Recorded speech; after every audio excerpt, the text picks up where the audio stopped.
எப்ப ஹஸ்பண்டும் வைஃபும் கண்ணாடிக்கு அங்காலை மிஞ்சாலை நின்று கத்தரை கும்பிடுறாங்களா? அப்படியா? கண்ணாடி குறுக்கால இருக்கக்கூடாது, கையை பிடிச்சு கொண்டு கரங்களை தெரிஞ்சவன மேம்படுத்துவோமா? ஆமே, கையை பிடிச்சு கொண்டு ஃபேமிலி பரலோகமா மாறணுமா இல்லையா? எத்தனை பேருக்கு விருப்பம்? கரங்களை உயர்த்தி காட்டுங்க. ஆமே, தேங்க்யூ. ஒரு 5 நிமிஷம் ஹஸ்பண்ட் வைஃப் கையை பிடிச்சு கொண்டு உண்மை, இது உண்மை. ஆண்டவர் நிச்சயமாக குடும்பத்தை பரலோகமா மாற்றுவர். பிரியமானவர்களே, ஆண்டவர் வார்த்தைகள் ஒன்றும் பொய் சொல்லாதனால் அதன்படி பிராக்டிக்கலாக நாங்கள் வாழ்வதில்லை. நாங்கள் வாழாவிட்டால் ஆருடைய நாமத்துக்கு கெட்ட பேர் இழுத்து வருகிறது. தேவனுடைய பிள்ளைகள் கர்த்தருடைய நாமத்துக்கு, அதான் கர்த்தருடைய நாமத்தை வீணிலே வழங்காதிருப்பீர்களாக. அதுவும் பாவம். நாங்கள் எல்லாம் ஆண்டவற்ற பிள்ளை என்று சொல்லி இந்த அடிப்படையான விஷயத்தையே செய்யாமல் இருந்தால் எப்படி ஆண்டவரிலே உங்களையும் ஆசீர்வதிப்பார்?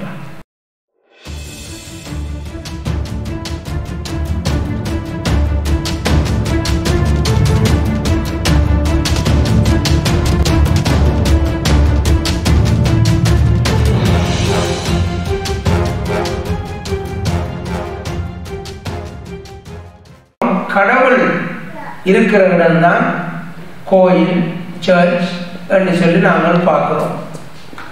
ஆனால் வேதத்தில் நாங்கள் பார்க்கணும், வெறும் கட்டிடம் ஒரு சர்ச் கிடையாது. எங்களை பொறுத்தவரையில் ஒரு கட்டிடம் சர்ச் கிடையாது. அப்ப எது சர்ச் என்று சொன்னால் ஆண்டவருடைய நாமத்தினால கூடுகிற பிள்ளைகள் தான் சர்ச். கரங்களை தெரிஞ்சவனை மேம்படுத்துவோமா? அதனால உடனடியாக இப்ப எல்லாரும் எழுந்து சகோதரர்களுக்கும் சகோதரிகளுக்கும் கை கொடுத்து கை விடுங்க, சொல்லுங்க, இந்த கட்டிடம் இல்லை, நானும் நீங்கள் தான் சர்ச். எல்லாருக்கும் ஒருவர் சொல்லுவோமா? இந்த கட்டிடம் இல்லை, நானும் நீங்களும் தான் சர்ச். இந்த கட்டிடம் இல்லை, நானும் நீங்களும் தான் சர்ச். சொல்லுவோம். இந்த கட்டிடம் இல்லை, நானும் நீங்களும் தான் சர்ச்.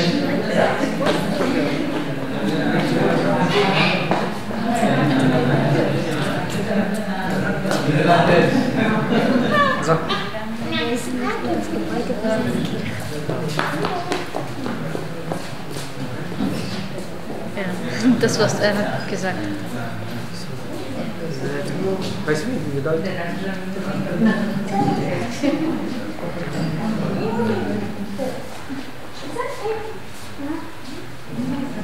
அப்ப உங்கள் எல்லாருக்கும் தெரியும், தேங்க்யூ, எல்லாருக்கும் தெரியும், இந்த கட்டிடமோ எந்த கட்டிடமோ கிடையாது சர்ச்.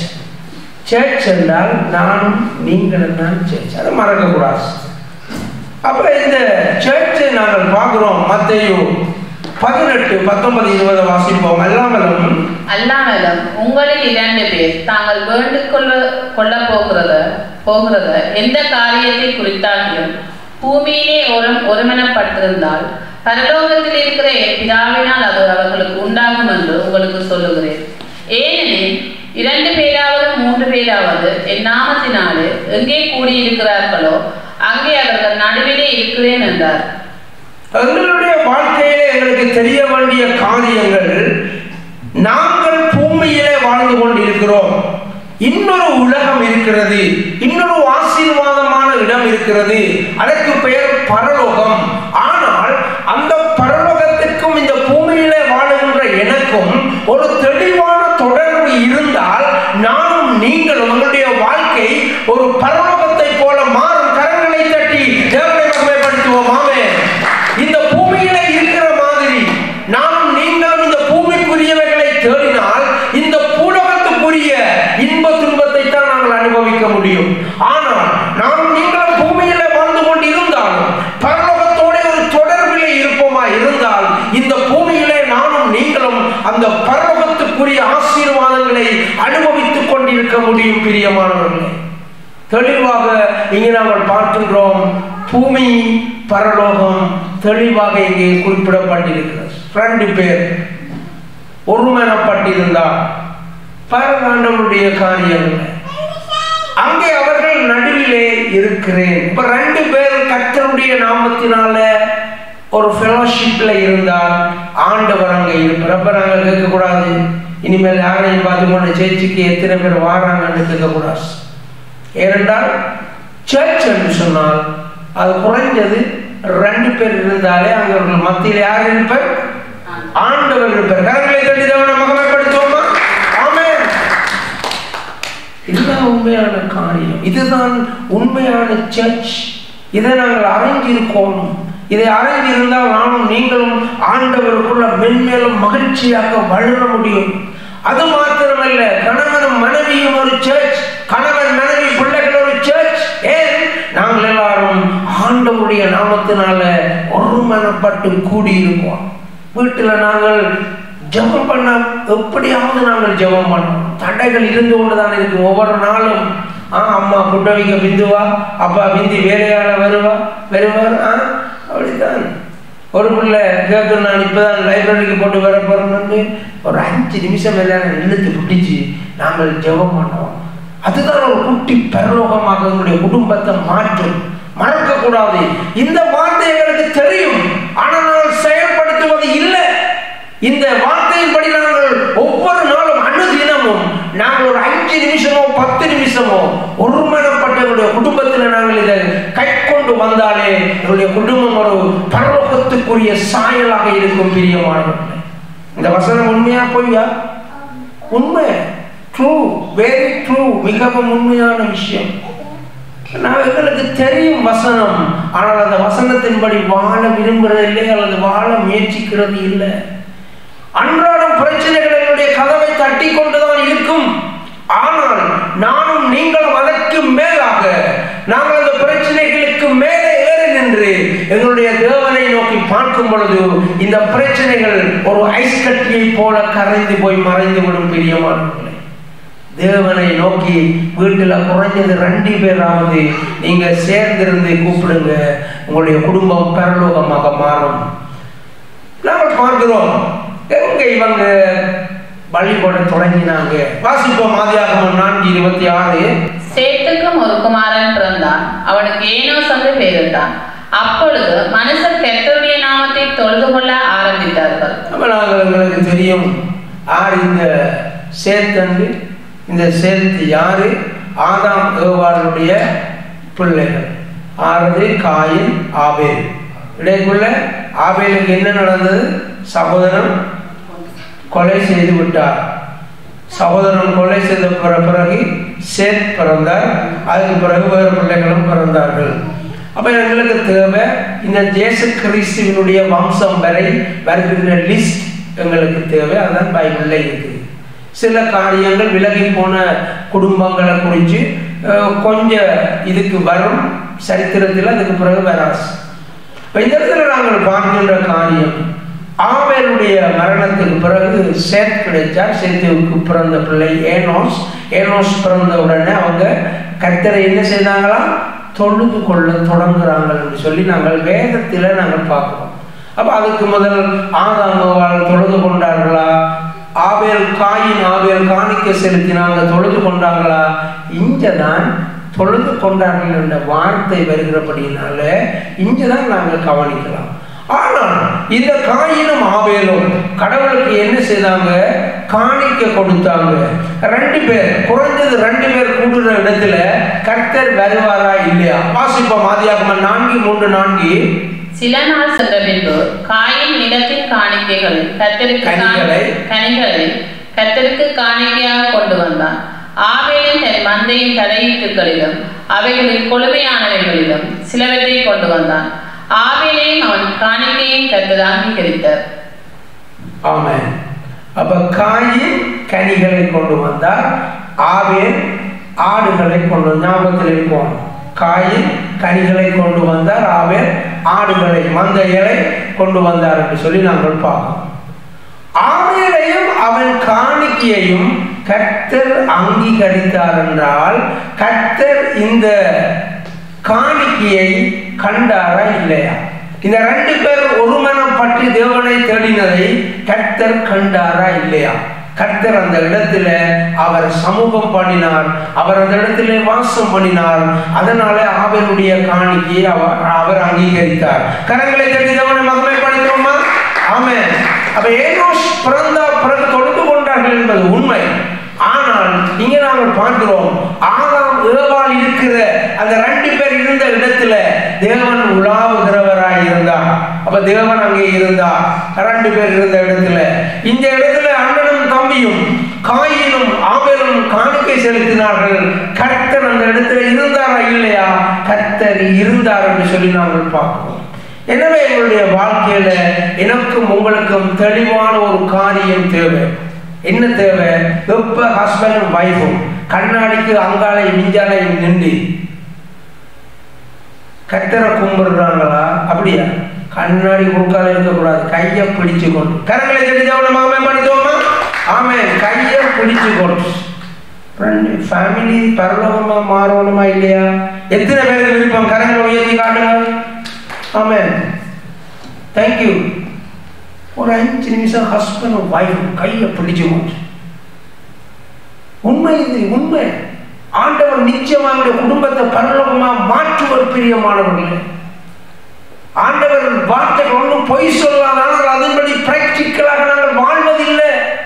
நாங்கள் வாழாவிட்டால் ஆருடைய நாமத்துக்கு கெட்ட பேர் இழுத்து வருகிறது. தேவனுடைய பிள்ளைகள் கர்த்தருடைய நாமத்துக்கு, அதான் கர்த்தருடைய நாமத்தை வீணிலே வழங்காதிருப்பீர்களாக. அதுவும் பாவம். நாங்கள் எல்லாம் ஆண்டவற்ற பிள்ளை என்று சொல்லி இந்த அடிப்படையான விஷயத்தையே செய்யாமல் இருந்தால் எப்படி ஆண்டவரையிலே உங்களையும் ஆசீர்வதிப்பார்? இந்த கிழமை, இந்த இரவேல இருந்து வார கிழமை வேற யாரெல்லாம் கையை பிடிச்சி ஜெபிக்கிறீங்களோ பாப்போம் அதுக்கு ரிசல்ட் என்ன விஷயம் என்றாலும் ஜெபியுங்க. ஆண்டவரை எங்களுக்கு 3 ஃபிளைட் வேணும் என்னென்றாலும் ஜெபியுங்க. ஆனால் ஒருமனப்பட்டு கரங்களை பிடித்து ஆண்டவரை என்னுடைய மனைவியை நான் ஆசீர்வதிக்கிறேன், என்னுடைய கணவனை ஆசீர்வதிக்கிறேன், என்னுடைய பிள்ளைகளை ஆசீர்வதிக்கிறேன், கரங்களை பிடிச்சி ஒரு 3 நிமிஷமோ 4 நிமிஷமோ இந்த வாரம் முழுவதும் ஜெபம் பண்ணுங்க. ஆண்டவருடைய அந்த மாற்றத்தை பாருங்க. நீங்கள் செலுத்துகின்ற அந்த ஸ்தோத்திர பலிகளை ஆண்டவர் முகர்ந்து கொள்வார், ஏற்றுக்கொள்வார், உங்களை ஆசீர்வதிப்பார். வாசிப்போம் யாத்திராகமம் 20:24. மண்ணினாலே பலிபீடத்தை எனக்கு உண்டாக்கி அதன் மேல் உன் ஆடுகளையும் உன் மாடுகளையும் சர்வாக தகன பலியாகவும் சமாதான பலியாகவும் செலுத்துவாயாக. நான் என் நாமத்தை பிரஸ்தாபப்படுத்தும் எந்த ஸ்தானத்தினாலும் உன்னிடத்தில் வந்து உன்னை ஆசீர்வதிப்பேன். இடத்துல பாருங்க, ஆண்டவர் 10 கட்டளைகளை கொடுத்த பிறகு மோசேக்கு சொல்லுகிறார், மண்ணினாலே பலிபீடத்தை உண்டாக்கி. பாருங்க, இந்த இடத்துல தகன பலிகளை செலுத்தி சமாதான பலிகளை செலுத்தி நான் என் நாமத்தை பிரஸ்தாபப்படுத்தும் எந்த ஸ்தானத்திலும் உன்னிடத்தில் வந்து உன்னை ஆசீர்வதிப்பேன். ஆண்டவரை நானும் நீங்களும் எங்கெல்லாம் விட்டு கொடுக்காமல் ஆண்டவருடைய நாமத்தை உயர்த்துகிறோமோ அந்த ஸ்தானத்துக்கு ஆண்டவர் வந்து உன்னை ஆசீர்வதிப்பார். கரங்களை தட்டி தேவனை மகிமைப்படுத்துவோம். ஆமென், ஆமென். இன்னைக்கு இந்த வாழ்க்கையில நான் சிறைச்சாலையில ஒவ்வொரு நாளும் 3 மணிலிருந்து 5 மணி வரை பரிசுத்த ஆவியான ஒரு மனுஷனை போல என்னோட இருந்து எப்படி பேசினார். நாங்கள் சிறையோ அல்லது மாளிகையில சுதந்திரவாளியாக இருந்தா என்ன, தேவனை பிரஸ்தாபப்படுத்துகிற இடத்துல அவர் வந்து ஆசீர்வதிப்பார். பிரியமானவர்களே, நாங்கள் வாழ்நாளில் சிம்பிளான இந்த காரியத்தை செய்யாமல் ஆண்டவருடைய பிள்ளைகள் என்ற பேரை நெற்றியில தரித்து கொண்டு நாங்கள் வேதனைகளோடையும் துன்பங்களோடையும் வாழ்ந்து கொண்டு இருந்தால் ஆருடைய நாமத்தை நாங்கள் வீணில வணங்குகிறோம்? கர்த்தருடைய நாமத்தை அல்லவா? நடைமுறையில நாங்கள் சிம்பிளான ஒரு காரியங்களை நாங்கள் செய்ய வேணும். கரங்களை பிடித்து குடும்பமா நின்று தேவனை நோக்கி பார்க்க வேண்டும். பிரியமானவர்களே, இதுதான் ஆசீர்வாதம். ஆண்டவர் சொன்னது பழைய ஏற்பாட்டோட முற்று பெறவில்லை. தொடர்ச்சியாய் தேவன் மாறவில்லை, இயேசு கிறிஸ்து மாறவில்லை. அவர் நேற்றும் என்றும் என்றும் மாறாதவராய் இருக்கிறார். எங்களுக்கு கிருபைதான் மாறி இருக்கு. சிஸ்டம் பாவத்தை முந்தினார்கள் செய்தால் ஆடு மாடுகளோட எருசலேமுக்கு போகணும். இயேசு ரத்தம் சிந்தினார், எல்லாரும் வீட்டில இருந்து இயேசுவை ஏற்றுக்கொண்டா சரி. எவ்வளவு சிம்பிளா ஆண்டவர் மாற்றி இருக்கிறார் பாருங்க சிஸ்டத்தை. தேவன் மாறையில அவர் எப்பொழுதுமே பரிசுத்தர், ஒருவரும் சேரக்கூடாத ஒளியில் வாசம் பண்ணுகிற பரிசுத்தம் உள்ள தெய்வம். இடத்துல நாங்கள் பார்க்கிறோம், ஆலயங்களை கட்டினாங்க. முதலாவது மோசேனுடைய காலத்துல எல்லாரும் இடம்பெயர்ந்து போய் கொண்டிருக்கக்குள்ள கூடாரங்களை அமைச்சு தற்காலிகமாக ஆலயங்களை கட்டினாங்க. பிறகு அதெல்லாத்தையும் தூக்கி கொண்டு போறதுக்கு ஒரு குரூப், 3 குரூப் நாங்கள் படிச்சு நாங்கள் ஞாபகம் இருக்கும். திரைச்சிலைகளை தூக்கி கொண்டு போறதுக்கு, இரும்பு கம்பிகள் தகடுகளை தூக்கி கொண்டு போறதுக்கு, பிணைச்சல்கள் மூட்டுகளை தூக்கி கொண்டு போறதுக்கு, வண்டில்களில் போட்டு பெரிய பாரமான கூடாரங்களை தூக்கி கொண்டு போறதுக்கு, அல்லது பாத்திரங்களை தூக்கி கொண்டு போறதுக்கு, இப்படியான குரூப்பை 3 குரூப்பை நாங்கள் பார்த்தோம். இந்த இடத்துல பார்க்குறோம். அடுத்தது சொலமோன் கட்டின ஆலயம். சொலமோன் கட்டினார். இந்த இடத்துல பேச அந்த சேர்ச்சை வந்தவங்க புனருத்தாரணம் செய்தாங்க. மாறி மாறி எதிரிகளால் அழிக்கப்பட்டது. கடைசியாக செருபாபில் கட்டினார். அதுக்கு பிறகு நாங்கள் பார்க்கிறோம் ஏரோது கட்டி கொடுத்தார். இயேசு கிறிஸ்துவினுடைய காலத்துக்கு சற்று முன்பதாக ஏரோது கட்டி கொடுத்தார் என்று சொல்லி நாங்கள் பார்க்கிறோம். இந்த கட்டிட ஆலயங்கள் எல்லாமே கடைசியாக இயேசு கிறிஸ்து முடிவுக்கு கொண்டு வந்தார். இன்றைக்கு சேர்ச்சி இல்லை, அந்த சேர்ச்சி கிடையாது. அதனாலதான் நானும் நீங்களும் தெரிந்திருக்க வேண்டிய காரியம், ஒரு சிம்பிளான ஒரு காரியம். நானும் நீங்களும் அந்த சர்ச், இந்த சர்ச்சிலே ஆண்டவர் வாசம் பண்ண விரும்புகிறார். எங்களுக்குள்ள வந்து எங்களை ஆசீர்வதிக்க விரும்புகிறார். ஒரு நாளும் கடவுள் எங்களை கைவிடுகிறவர் கிடையாது. ஆனால் நாங்கள் அவருக்கு பிரியமாயில்லவா, ஏற்ற முறையில்லவா வாழ வேண்டும். அப்போஸ்தலர் 17:24 வாசிப்போம். உலகத்தையும் அதிலுள்ள யாவற்றையும் உண்டாக்கின தேவனானவர் வானத்திற்கும் பூமிக்கும் ஆண்டவராய் இருக்கிறபடியால் கைகளினால் கட்டப்பட்ட கோவில்களில் அவர் வாசம் பண்ணுகிறதில்லை. புதிய ஏற்பாட்டிலே இயேசு கிறிஸ்துவினுடைய மரணம் உயிர்த்தெழுதலுக்கு பிறகு என்ன நடக்கிறது? இங்கு நாங்கள் பார்க்கிறோம். எங்களுடைய அப்போஸ்தலனாகிய பவுலை ஆண்டவர் சந்தித்து அவர் இப்பொழுது போதித்துக் கொண்டிருக்கிறார். இந்த இடத்துல அவர் போகும் பொழுது அங்கே ஜனங்கள் பலிப்பிடங்களை செய்து தெய்வங்களை ஆராதனை செய்து கொண்டிருந்தார்கள். அப்பொழுது அவர் வந்து சொல்லுகிற காரியம், கைகளினால் கட்டப்பட்ட கோவில்களில் அவர் வாசம் பண்ணுகிறது இல்லை. எவ்வளவு பெரிய கட்டிடத்தை நாங்கள் கோவில் என்று சொல்லி, ஆலயம் என்று சொல்லி கட்டி போட்டு கடவுளே கடவுளே என்று கூப்பிட்டா போல கடவுள் அந்த இடத்துல வாசம் பண்ணுகிறவர் இல்லை. நானும் நீங்களும் பரிசுத்தமாக உண்மையான மனம் திரும்புதலோட தேவனுடைய பிள்ளையாய் ஒப்பு கொடுத்து வாழும் பொழுது எங்களுக்கு உள்ளே வாசம் பண்ணுகிற தேவன் தான். கரங்களை தட்டி நம்முடைய தேவனை மகிமைப்படுத்துவோம். ஆமென். அவர்தான் நம்முடைய தேவன், அவர்தான் நம்முடைய கர்த்தர். பிரியமானவர்களே, கையினால கட்டப்பட்ட எந்த கோவில்களையும் ஜீவனுள்ள தேவன் வாசம் பண்ணுகிறவர் அல்ல.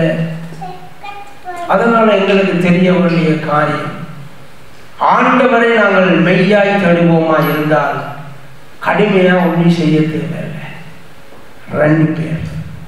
2 பேர் ஒருமனப்பட்டு பூமியில ஒருமனப்பட்டு நாங்கள் அவருடைய நாமத்தை பிரஸ்தாபப்படுத்தும் பொழுது, கர்த்தாவே சோத்திரம், நன்றி ஆண்டவரே, என்னை உண்டாக்கினவரே சோத்திரம், நன்றிகளை சொல்லும் பொழுது அவர் வந்து என்னையும் உங்களையும் ஆசீர்வதிப்பார். ஒரு சாதாரணமான ஒரு சின்ன ஒரு விஷயம், ஆனால் நாங்கள் கடைபிடிக்கிறது கிடையாது. அதுதான் பிரச்சனை. எங்களால அந்த சின்ன விஷயத்தை கடைபிடிக்க முடியாதபடிதான் இடைக்குள்ள வேலை செய்து கொண்டிருப்பேன் பிசாஸ். எப்படி ஆதாமட்டை இருந்து ஏவாளை பிரிச்செடுத்து அவர்களுடைய குடும்பத்தின் ஆசீர்வாதத்தை தோற்கடித்தானோ, ஒவ்வொரு நாளும் பிசாசு எல்லாருடைய குடும்பங்களையும் அவன் கண் வைத்துக் கொண்டுதான் இருப்பான். எந்த ஒரு சூழ்நிலையிலும் கணவனும் மனைவியும் கரங்களை பிடித்து, பிள்ளைகள் எல்லாரும் கரங்களை பிடித்து தேவனை நோக்கி பார்க்காதபடி பிசாசு எப்பொழுதும் அந்த கிரியைகளை செய்து கொண்டுதான் இருப்பான். பிரியமானவர்களே, இந்த இடத்துல இந்த சத்தியத்தை நாங்கள் கவனிப்போமா இருந்தால் நானும் நீங்களும் ஜீவனுள்ள தேவனுடைய ஆசீர்வாதமான பிள்ளைகளாய் அல்லவா நாங்கள் வாழ முடியும். நாங்கள் ஆசீர்வாதமான பிள்ளைகளாய் வாழும் பொழுது ஆண்டவருடைய நாமம் அல்லவா மகிமைப்படும். வாசிப்போம் அப்போஸ்தலர் 17:25-26. எல்லாருக்கும் ஜீவனையும் சுவாசத்தையும் சகலத்தையும் கொடுக்கிறார். தமக்கு யாதொன்று தேவையானது போல மனுஷர் கைகளால் பணிவிடை கொள்ளுகிறதும் இல்லை. பார்க்கின்ற காரியம், எனக்கு உங்களுக்கு ஜீவனையே தருகின்ற தேவனுக்கா நாங்கள் ஏதாவது கொடுக்க வேணும்? நாங்கள் நீங்களும் உங்களுடைய கடவுளுக்கு ஏதாவது கொடுக்க வேணுமா? ஏதாவது குடிக்கிறதுக்கு கொடுக்கணுமா அல்லது படைக்கிறதுக்கு கொடுக்கணுமா? எங்களுடைய தேவன் அவைகளை எதிர்பார்க்கிறது கிடையாது. எங்களுடைய தேவன் எதிர்பார்க்கிறது தன்னுடைய பிள்ளை தன்னிடத்தில் திரும்பி வந்து விட வேண்டும். அவ்வளவுதான் அவர் எதிர்பார்க்கின்ற காரியம். பிசாசின் அடிமைத்தனத்தில் இருக்கிறார்கள் என்ற அந்த உணர்வை அடைந்து விட்டால் அவர்கள் மனம் திரும்பி பரிசுத்தமுள்ள தேவனிடத்திலே வந்து விடுவார்கள் அல்லவா? அதைத்தான் அவர் எதிர்பார்க்கிறார். தொடர்ந்து வாசிப்போம். மனுஷ ஜாதியான சகல ஜனங்களையும் அவர் ஒரே ரத்தத்தினாலே தோன்ற பண்ணி பூமியின் மீதெங்கும் குடியிருக்க செய்து முன் தீர்மானிக்கப்பட்ட காலங்களையும் அவர்கள் குடியிருப்பின் எல்லைகளையும் குறித்திருக்கிறார். இந்த இடத்துல நாங்கள் பார்க்கிறோம், ஆண்டவர் ஒரே ரத்தத்தினாலே தோன்ற பண்ணினார். ஒன்று ஆதாமின் மூலம்தான் எல்லா மனுஷர்களும் உண்டானார்கள். அடுத்தது இயேசு கிறிஸ்துவின் ரத்தத்தினாலே நாங்கள் மீட்கப்பட்டிருக்கிறோம். கரங்களை தட்டி இயேசுவை மகிமைப்படுத்துவோமா? ஆமென். உற்சாகமாக ஆமென். நல்ல உண்மையான காரியம். ஒரே ரத்தத்தினால எங்களை அவர் மீட்டெடுத்திருக்கிறார். அப்படிப்பட்ட கடவுள் முன் தீர்மானிக்கப்பட்ட காலங்களையும் அவர்கள் குடியிருப்பின் எல்லைகளையும் குறித்திருக்கிறார். ஆண்டவருக்கு தெரியும். ஓகே, இந்த நாட்டில் இவன் இத்தனை வருஷம் வாழ்வார், பிறகு சுவிசுக்கு போவார், எல்லாம் ஆண்டவர் தீர்மானிச்சிருக்கிறார். அப்படிப்பட்ட ஜீவனே தருகின்ற கடவுளுக்கு நாங்கள் ஏதாவது செய்ய வேணுமா? ஏதாவது செய்து நாங்கள் திருப்தி அடைய முடியுமா? முடியாது. எங்களுடைய திருப்திக்காக நாங்கள் முடியாது, அதை செய்ய முடியாது. அந்த அப்போஸ்தலர் 17:27 பார்ப்போம். மீண்டும் 27ஆம் வசனம். கர்த்தராகிய தம்மை அவர்கள் கடமையாலும் கண்டுபிடிக்கத்தக்கதாக தம்மை தேடும்படிக்கு அப்படி செய்தார். அவர் நம்மில் ஒருவருக்கு தூரமானவர் அல்லவே. நாங்கள் பார்ப்போம், எங்களுடைய வாழ்க்கையை ஆண்டவர் தீர்மானிக்கிறார்.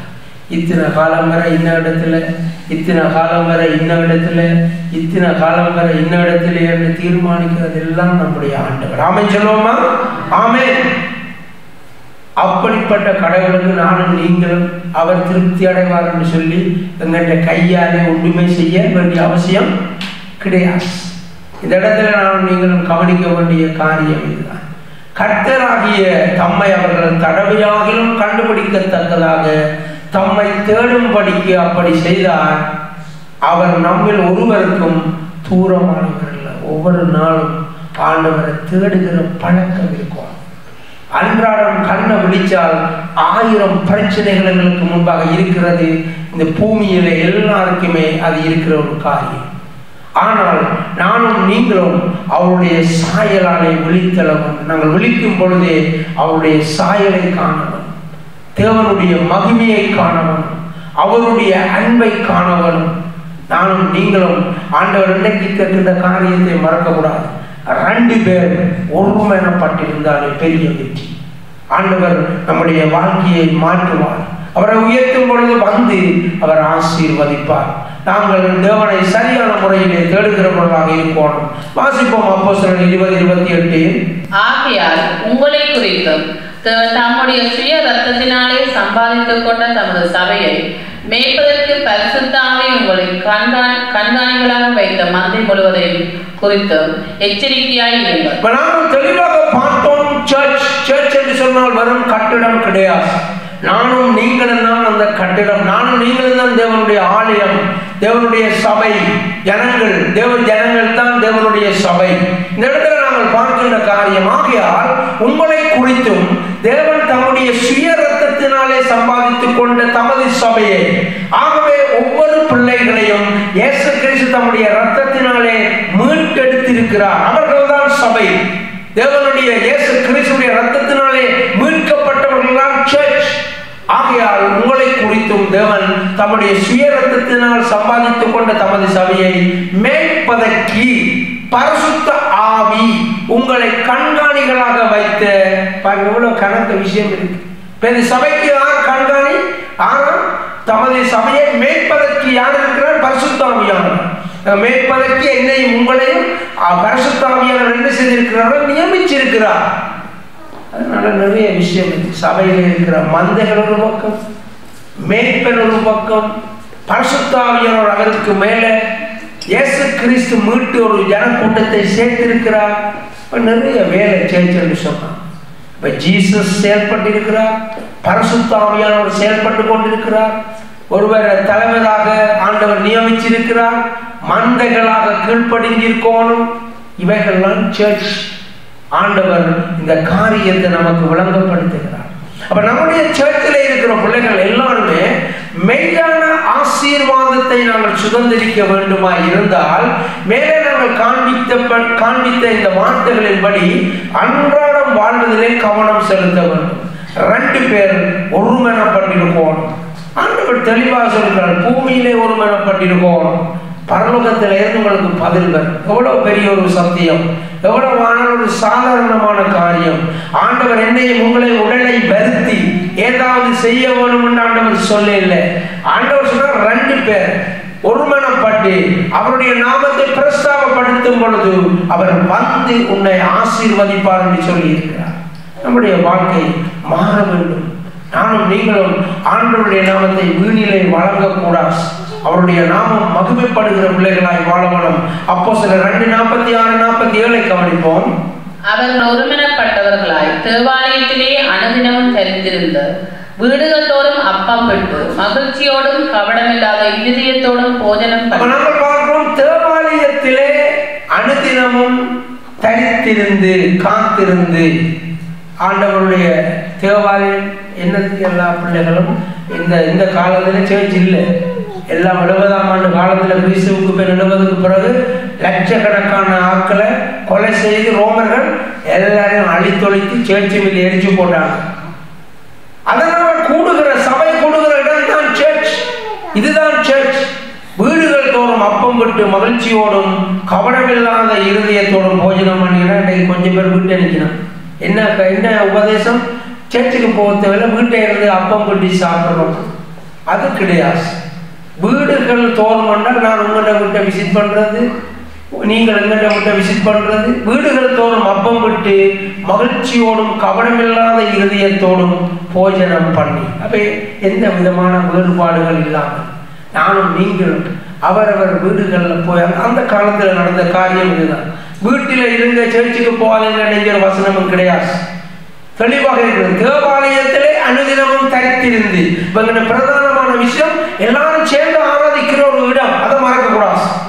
அந்த இடத்திலே வாழ்ந்து கொண்டிருக்கிறது ஒரு வாழ்க்கை. ஆனால் அன்றாடம் அவன் வீட்டில் போய் இவன் வீட்டில் போய் பகிர்ந்து சாப்பிடுகின்ற காரியம். தொடர்ந்து 47ஆம் வசனத்தை கவனிப்போம். தேவனை துதித்து ஜனங்கள் எல்லாரிடத்திலும் தயவு பெற்றிருந்தார். அப்ப தேவனை துதிக்கிறதால என்ன வருகிறது? என்னுடைய நாமத்தை பிரஸ்தாபப்படுத்துகிற எந்த ஸ்தானத்திலும் வந்து உன்னை ஆசீர்வதிப்பேன். அதனால நம்ம துதிய விடக்கூடாது.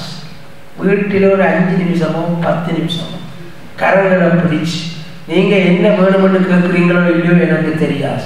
ஆனா தேவனை துதிக்கும் பொழுது அவர் வந்து என்னையும் உங்களையும் ஆசீர்வதிப்பார். ஆமென், ஆமென். இதுதான் உண்மையான காரியம். இதுதான் ஆண்டவர் என்னிடத்திலும் உங்களிடத்திலும் எதிர்பார்க்கின்ற காரியம்.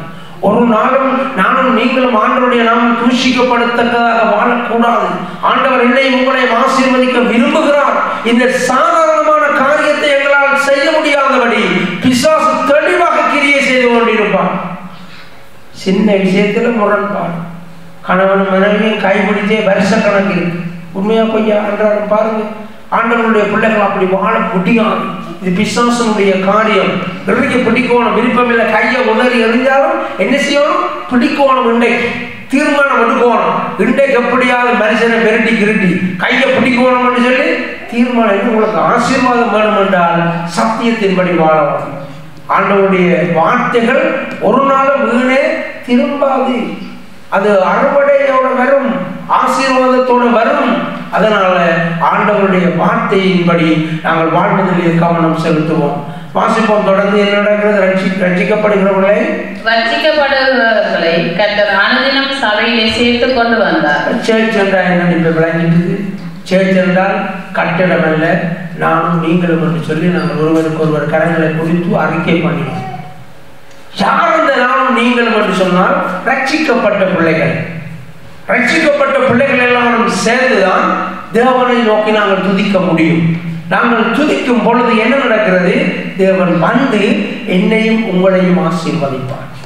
கர்த்தர் ஆசீர்வதித்தால் அதை பிசாசு தடை செய்ய முடியாது. ஆனால் பிசாசு என்னையும் உங்களையும் ஒருமனப்பட்டு கரத்தை பிடிச்சு தேவனை துதிக்க வைக்க விடாது. கர்த்தர் வந்து ஆசீர்வதித்தால் யார் தடை செய்ய இயலாது? சொல்லுங்க, நோடி போகட்டும். யார் தடை செய்ய இயலாது? பிசாசு. ஆனால் பிசாசு கரத்தை பிடிச்சு ஒருமனப்பட்டு ஜெபம் பண்ண விடாமல் தடை செய்ய முடியும். அதைத்தான் அவன் செய்கிறான். அன்றைக்கு சர்ச்சஸ் எல்லாம், இன்றைக்கு இவ்வளவு சர்ச்சில் உள்ள பிள்ளைகள் எல்லாம் இன்றைக்கு எத்தனை இடங்களில் சாட்சி கட்டு போய் வேதனைகளோட துக்கங்களோட இருக்கிறதுக்கு காரணம் இந்த சின்ன ஒரு காரியம். இந்த ஒரு சின்ன ஒரு காரியத்தை நாங்கள் கடைபிடிக்கிறது கிடையாது.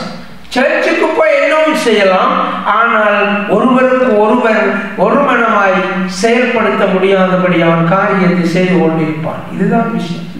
நாங்கள் எவ்வளோ சர்ச்சுக்கு டிப்டாப்பாக வந்து இதில் வீட்டில் நானும் மனுஷியும் நான் பூனை சண்டை போடுன்னு நான் பூனை மாதிரி சண்டை பிடிச்சு கொண்டு பிரியோசனமா? நோ, பிரியோசனம் கிடையாது. நானும் நீங்களும் அன்பாய் ஆதரவாய் குடும்பமாய் நாங்கள் ஜெபம் பண்ண போனோம். அது ஒரு முக்கியமான காரியம். கரங்களை பிடித்து தேவனை நோக்கி என்ன செய்யணுமா? துதிக்க வரும். அவ்வளவுதான்.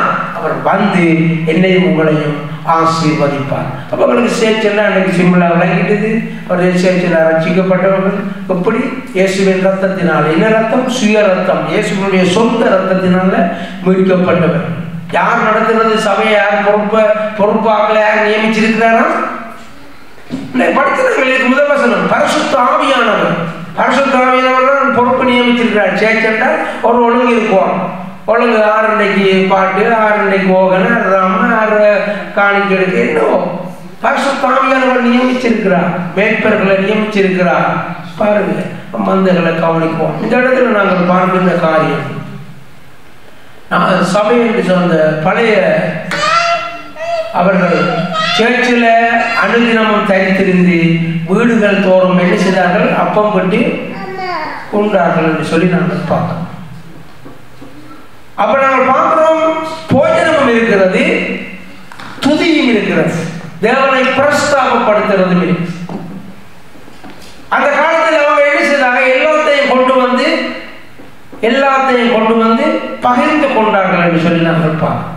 இன்னைக்கு நானும் நீங்களும் அப்படி கொண்டு வந்து பகிர்ந்து கொள்ள முடியாது. அதுக்கு பதிலாக தான் என்ன இருக்கிறது? பணம் இருக்கிறது. அதான் காணிக்கை. அப்ப தேவனுடைய ராஜ்யத்தினுடைய ஐக்கியத்திலே நாங்கள் பார்க்கின்ற காரியம், தேவனை துதிக்கின்ற காரியம் மறக்கக்கூடாது.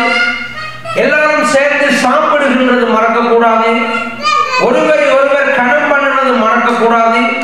அடுத்தது நாங்கள் பார்க்கின்றோம், ஆண்டவர் நாமத்தினால ஏழைகளை விசாரிக்கிறத மறக்கக்கூடாது. தரித்திரர் என்ன செய்தார்களாம்? அவங்க விசாரிச்சாங்க. தரித்திரரை விசாரிக்கிறதுக்கு 7 பேர் கொண்ட குழுவை ஏற்படுத்தினாங்க. ஸ்தேபானுடைய தலைமையில் பாருங்க. அப்ப சேர்ச் என்று சொன்னா இவ்வளவு நடக்கும். உண்மையான துதி, உண்மையான போஜனம் என்று சொன்னால் உண்மையா சந்தோஷமா சாப்பிடுவோம் எல்லாரும் சேர்ந்து இருந்து.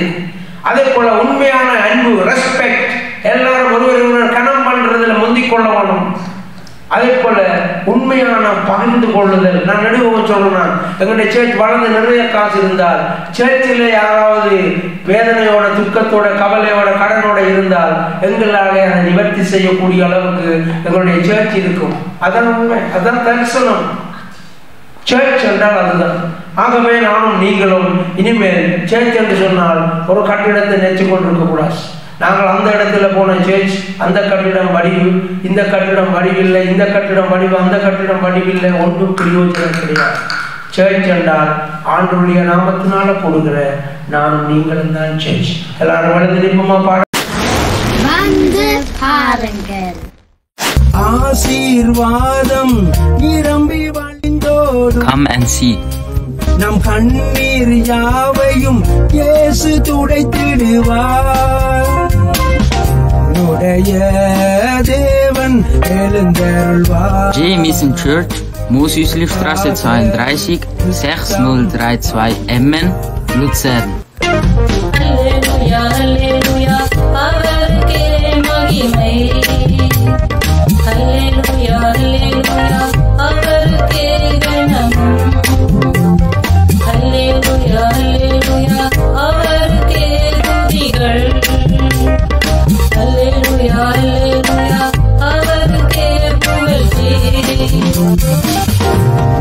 என்னுடைய தேவன் எழுந்தருள்வார், எனக்காக யுத்தம் பண்ணுவார். என்னுடைய